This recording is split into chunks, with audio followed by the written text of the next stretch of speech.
Hello and welcome to CommsLife. I'm your host, Tom Billinghurst. Every week, we take you on a deep dive into the topics and trends shaping the communications industry and beyond. Those most able to adapt to change will survive. So goes the central tenet of Charles Darwin's theory of evolution. Some 150 years later, in the communications biosphere, this sentiment is fitting.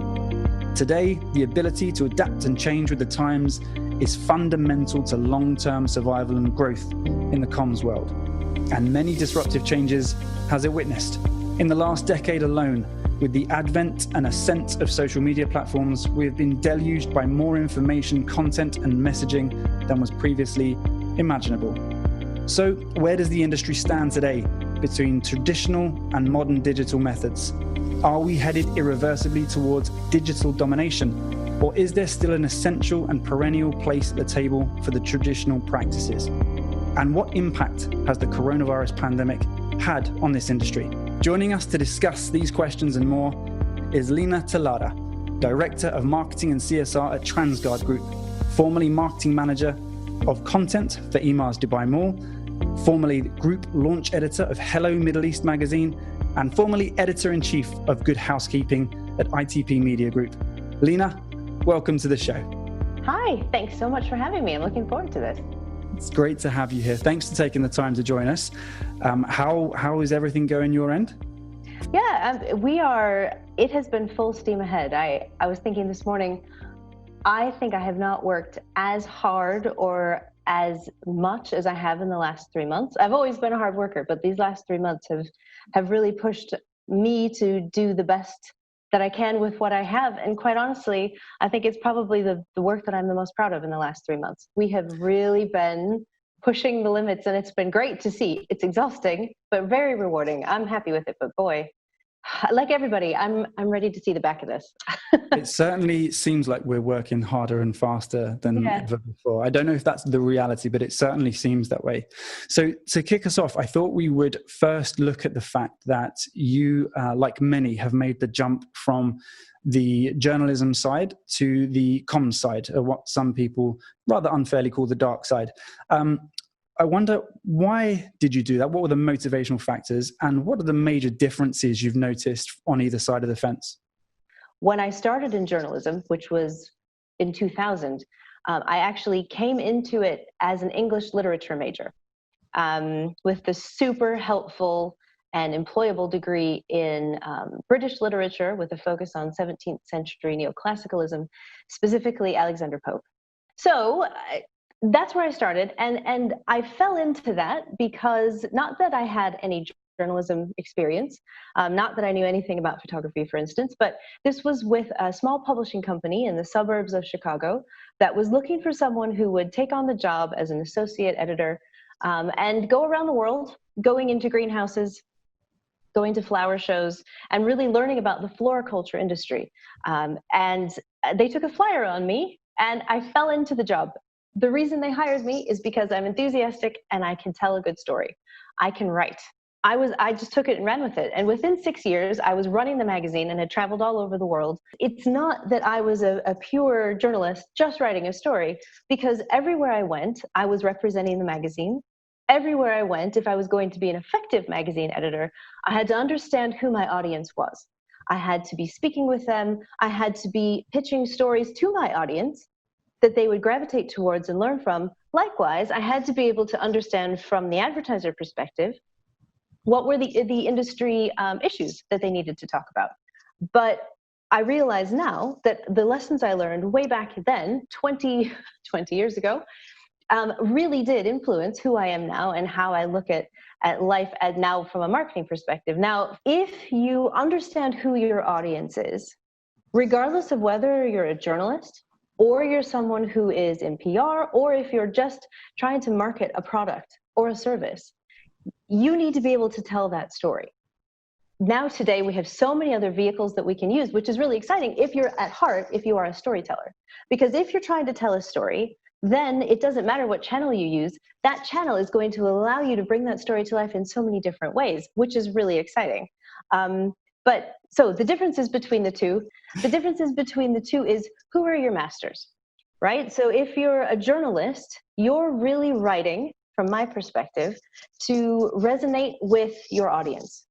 You want to give them a reason to care. The way I talk about it, even now with my team, is what's in it for me? As a reader, I'm a very busy person. I have children to raise, I've got a job to do, I've got dinner to cook, I've got parents to take care of, whatever it is. If I want you as a busy person and I want to respect your time, that goes for journalists and it also goes for marketing people. If I want to give you a reason to visit my website, what's in it for you to actually do that? Is it really good content? Is it really interesting visuals? Is it something that will improve your life? Is it something that answers a hope or a fear that you might have? If I'm just writing something for the sake of writing it and nobody reads it, I can't be upset because I haven't thought about the person or the group of people that it's going towards. You were at ITP in 2008 and then back with them in 2012. So Yeah. You were writing and working on the journalism side at a time when social media was beginning to creep in and then suddenly took hold. And now you're on this side of the fence. So I wonder what your thoughts are on whether we are headed for, as I said in the intro, digital domination, whether bite-sized pieces of content on social media platforms that link to larger, longer form content are where we are headed irreversibly, or whether there is still great merit in the traditional practices that we have become accustomed to. I think tradition exists for a reason, and I think that we need to pay homage to that and use that for what it is. I think the expectations of tradition need to change because it is no longer, here is the press release, I will therefore get, 400 million of reach. Like that's not going to happen. However, there has to be a standard. The basic of all PR to me, here is your press release. That is the basic. And that is if you don't do anything more than that, okay, congratulations, you've done the most elemental part of your job. You are breathing, congratulations. But you're right, the audience, and again, what's in it for me is the audience. The audience does not necessarily have time to spend hours and hours researching this long press release that you've sent across. I don't look at digital dominance and everybody's short attention span as a bad thing. I look at it as a real challenge of how can you, again, tell a really good story in a short amount of time that triggers them where you need them to be triggered and then encourages them into more exploration. It is respectful of people's time as an audience. It's respectful of you as a storyteller and really, do you have your chops? Can you do that? Can you, in 30 seconds, explain the world to someone or one small facet of the world that once they go through that tiny little facet, a whole other world is going to open up to them, which you make available on your website through white papers, videos, whatever it needs to be. We should use all of those channels. They're all at our disposal. So is there a place for traditional PR with here's my press release? Sure, that's great. It's a great place to start. But it's not enough and it's not the end. And it still has its merits because it allows us to, as storytellers, as writers, I love it when I find something that is really well crafted. And then the pieces of that well-crafted press release, let's say, can be, sprinkled into social media, can be sprinkled into videos, can be even regurgitated, if you will, into animations and all sorts of other vehicles, and you use that as your foundation for it. There's definitely a place. Is it an art form? I think so.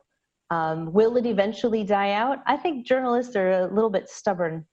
I don't think that, and PR people as well, you still need to have that, comfort of the press release.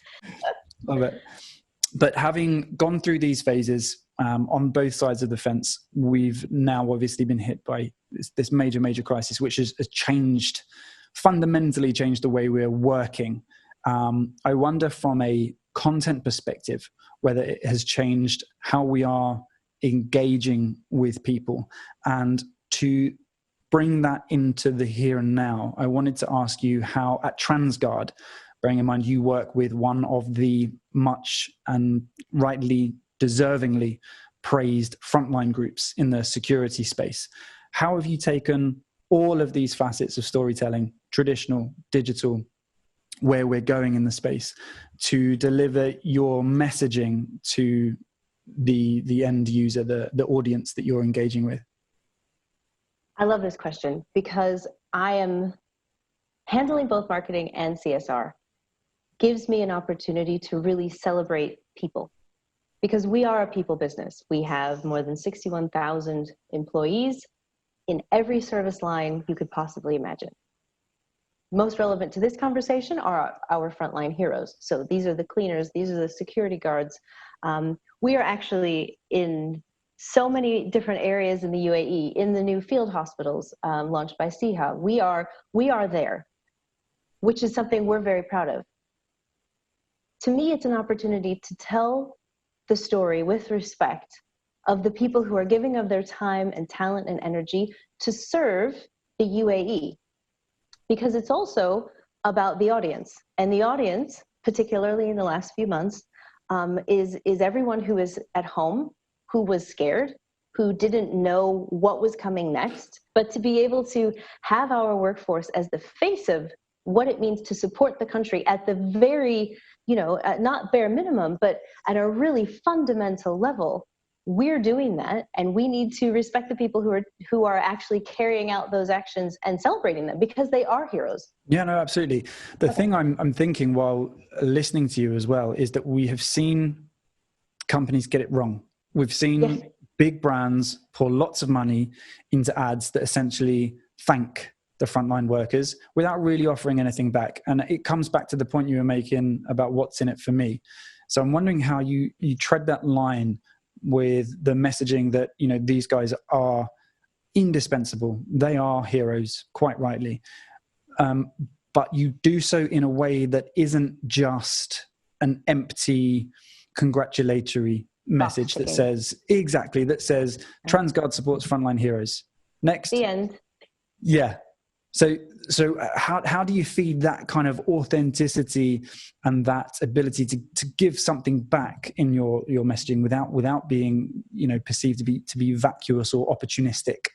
So it goes back to what I said before. Here's the phone, buy the phone. That is not what we do. We are, first of all, again, we're super passionate about the people that we employ here, and we're super passionate about the UAE. So to combine those two has to be a message of integrity that pushes all of it forward. I think as well, the fact that we are and always have been passionate about our people, this isn't just something we switch on because, okay, everyone's looking at us. We've always felt like this. We've always supported our frontline workers. So on that topic, Lena, of taking all of the platforms and all of the resources that we have available to kick our storytelling up a notch, there's a great example coming out of New York from a company called Coed Studios, who have produced this video that combines all of the elements we've talked about, voiceover, visual, narration, great storytelling.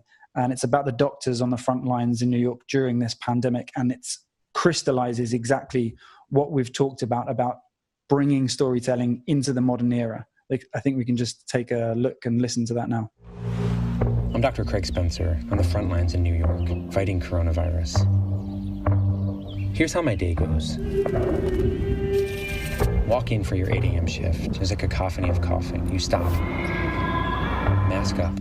Walk in. Nearly every patient is the same. Cough, shortness of breath, fever. Young and old. 2 patients, both getting breathing tubes. It's not even 10 a.m. yet. You're notified of another really sick patient. They need to be put on life support. You're afraid to take off the mask. It's the only thing that protects you. Surely you can last a little longer. One more patient. One more patient.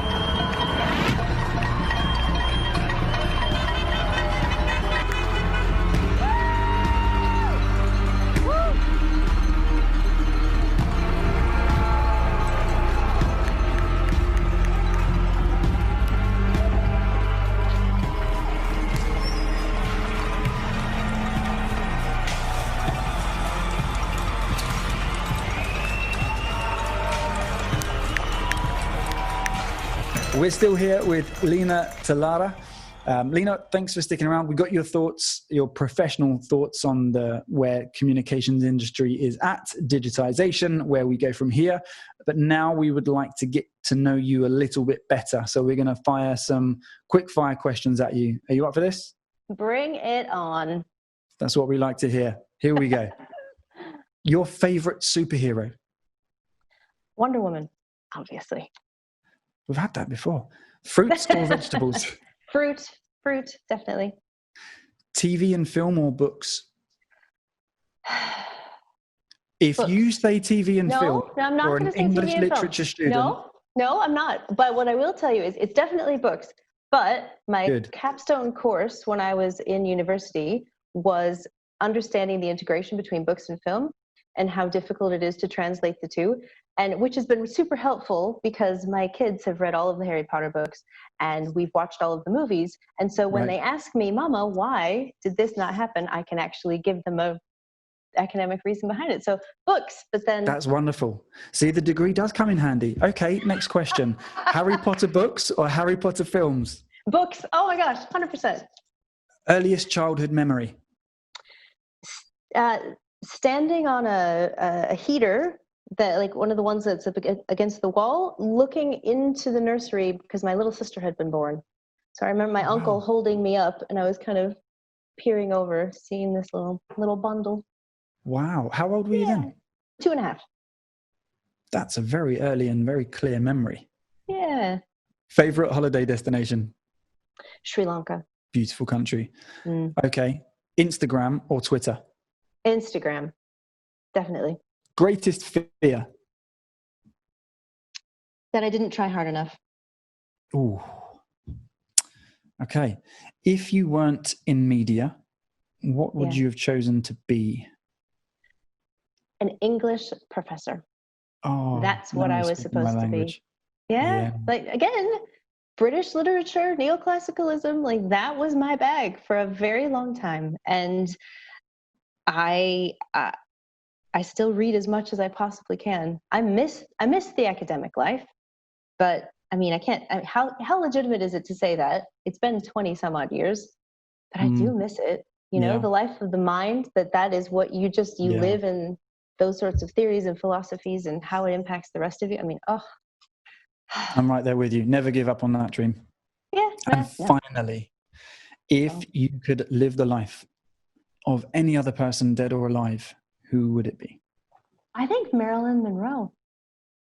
Because granted, there was a lot of sadness in her life and obviously lots and lots of issues.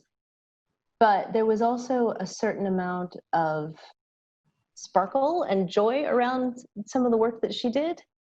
And I would love to live in those moments. The rest of it is dark and sad and unfortunate, but there are definitely some times that I just think, you know what? Yeah, just to be that person in that movie for that time, why not? And she got to wear some great dresses and great jewelry. And how can anybody fault her for that? Lena, thank you so much for your time and joining us. It was wonderful to talk to you, really insightful and an absolute pleasure. Thanks. I had a good time too. Have a great day. Stay safe. Thanks for listening to CommsLife. For more episodes, you can download the CommsLife podcast from Apple Podcasts, Google Podcasts, and Spotify. Keep up to date with everything from the CommsLife team by following our social media pages on LinkedIn, Instagram, Twitter, and YouTube. Stay safe and be well.